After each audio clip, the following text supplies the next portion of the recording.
चलिए एक ऐसी दुनिया की कल्पना करते हैं जहां जंगल इतना घना है कि सूरज की रोशनी भी जमीन तक पहुंचने के लिए तरल जाती है। हर कदम पर एक नया राज जिसे आज का विज्ञान भी पूरी तरह सुलझा नहीं पाया है। यही है अमेज़न, एक जीती जागती सांस लेती पहेली। तो चलिए आज इसके कुछ राजों से पर्दा उठाते हैं। एक सवाल सोचते हैं, अगर मान लीजिए हमारी पृथ्वी एक जीता जागता इंसान होती तो उसके फेफड़े कहाँ होते? साइंटिस्ट के लिए ना इसका जवाब बिल्कुल साफ है, अमेज़न के घने विशाल जंगल। 20%। जी हाँ, दुनिया की 20% ऑक्सीजन अकेला यही जंगल बनाता है। मतलब हर 5 में से एक सांस जो हम ले रहे हैं वो सीधे सीधे अमेज़न से आ रही है। तो अमेज़न सिर्फ हमें सांस लेने के लिए ऑक्सीजन ही नहीं दे रहा है, नहीं, ये इससे कहीं बढ़कर है। ये हमारी पूरी धरती के लिए एक तरह से कहें तो एक लाइफ सेविंग शील्ड, एक जीवन रक्षक कवच जैसा है। तो सवाल यह है कि ये कवच आखिर काम कैसे करता है? देखिए, अमेज़न के जो पेड़ हैं वो हर साल, आप अंदाज़ा लगाइए, करीब करीब 2.2 अरब टन कार्बन डाइऑक्साइड सोख लेते हैं।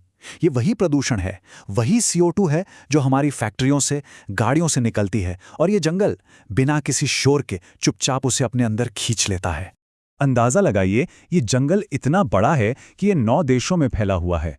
पर सच तो ये है कि अमेज़न किसी सरहद को, किसी बॉर्डर को नहीं मानता। इसकी अपनी ही एक दुनिया है और यहाँ इसी के नियम चलते हैं। अब सोचिए, इतने बड़े, इतने विशाल जंगल को जिंदा कौन रखता है? इसे पानी कहाँ से मिलता है? जवाब है अमेज़न नदी। ये सिर्फ एक नदी नहीं, इस जंगल की लाइफलाइन है, इसकी जीवन रेखा। और इसकी ताकत का अंदाज़ा आप इस बात से लगाइए कि जब ये नदी अटलांटिक महासागर में जाकर मिलती है ना, तो समंदर के खारे पानी को 160 किलोमीटर दूर तक मीठा कर देती है। सोचिए जरा, कितनी शक्तिशाली होगी ये। इस नदी के अंदर क्या है? यहाँ 3000 से भी ज्यादा तरह की मछलियां रहती हैं। आपको ये नंबर शायद ज्यादा ना लगे, लेकिन इसे ऐसे समझिए, पूरे यूरोप की सारी नदियों को मिला दें तो भी अमेज़न में उससे 6 गुना ज्यादा मछलियों की प्रजातियां हैं। पर इस नदी में सिर्फ मछलियां ही नहीं तैरती। नहीं, यहाँ कुछ ऐसे भी जीव हैं जो साइंस और कहानियों, मतलब फैक्ट और फिक्शन के बीच की जो लाइन है ना, उसे पूरी तरह से धुंधला कर देते हैं। चलिए आपको मिलवाते हैं बोटो से, यानी कि पिंक रिवर डॉल्फिन। इसकी खासियत, पहली बात तो ये कि इसका दिमाग इंसानों के दिमाग से 40% बड़ा है, और दूसरी, ये अपनी गर्दन को पूरा 180 डिग्री तक घुमा सकती है। मतलब बिना अपना शरीर हिलाए ये अपने चारों तरफ देख सकती है। कमाल है ना? और इंटेलिजेंस की बात तो छोड़ ही दीजिए। यहाँ के लोकल किस्से कहानियों में तो ये माना जाता है कि रात के अंधेरे में यही डॉल्फिन एक खूबसूरत इंसान का रूप ले लेती है।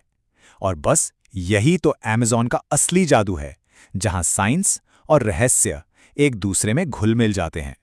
अब पानी के एक और शिकारी की बात करते हैं, ग्रीन एनाकोंडा, दुनिया का सबसे भारी सांप। इसकी खास बात यह है कि ये जहर से नहीं, ताकत से शिकार करता है। ये काटता नहीं, बस अपने शिकार को जकड़ लेता है, और जैसे जैसे शिकार सांस छोड़ता है, इसकी पकड़ और कसती जाती है, और कसती जाती है, तब तक जब तक कि सांसें पूरी तरह थम ना जाएं। अमेज़न के जानवर तो रहस्यमयी हैं ही, पर शायद उनसे भी ज्यादा रहस्यमयी है यहाँ रहने वाले इंसान।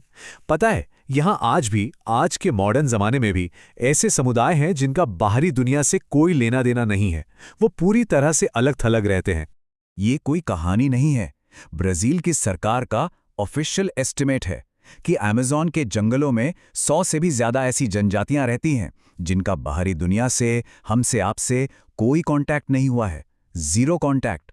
और ये आइसोलेशन उनके लिए जरूरी भी है। सोचिए, एक मामूली सा जुकाम हमारे लिए जो आम बात है, वो उनके लिए जानलेवा साबित हो सकता है। क्यों? क्योंकि उनके शरीर ने हमारी दुनिया की बीमारियों से लड़ना सीखा ही नहीं है। और दुख की बात यह है कि इन लोगों के पास हजारों सालों का ज्ञान है, जंगल का ऐसा नॉलेज जो किताबों में नहीं मिलता।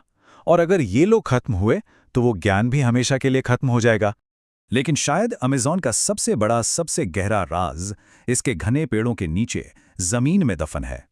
ये कहानी है एक खोए हुए प्राचीन शहर की। इस कहानी का एक बड़ा सुराग है टेरा प्रेटा, जिसका मतलब है काली मिट्टी। ये कोई आम मिट्टी नहीं है, ये नेचुरल नहीं है। वैज्ञानिकों का मानना है कि इसे हजारों साल पहले इंसानों ने बनाया था। ये इतनी उपजाऊ है कि ये इस बात का पक्का सबूत है कि अमेज़न हमेशा से वीरान जंगल नहीं था। यहाँ कभी एक बहुत बड़ी और एडवांस सिविलाइजेशन रहती थी। इसी खोए हुए शहर की तलाश में 1925 में एक ब्रिटिश एक्सप्लोरर थे पर्सी फॉसेट। वो अपने बेटे के साथ अमेज़न में गए और फिर कभी वापस नहीं लौटे। उन्हें और उनके खोए हुए शहर जेड को ढूंढने के चक्कर में 100 से ज़्यादा लोगों ने अपनी जान गंवा दी। सबने मान लिया कि यह बस एक कहानी थी, पर फिर 2017 में लाइडार नाम की एक टेक्नोलॉजी आई जिसने घने जंगल के आर पार देखकर जमीन के नीचे दबे पूरे के पूरे प्राचीन शहरों के नक्शे दिखा दिए। आज साइंटिस्ट मानते हैं कि एक जमाने में अमेज़न में 1 करोड़ से भी ज्यादा लोग रहते थे। तो सवाल वही आकर रुक जाता है, क्या पर्सी फॉसेट सही थे? क्या उनका खोया हुआ जी शहर वाकई में मौजूद था? नई टेक्नोलॉजी ने सबूत तो दे दिए हैं, लेकिन पूरा सच शायद आज भी अमेज़न के घने जंगलों में कहीं दफन है।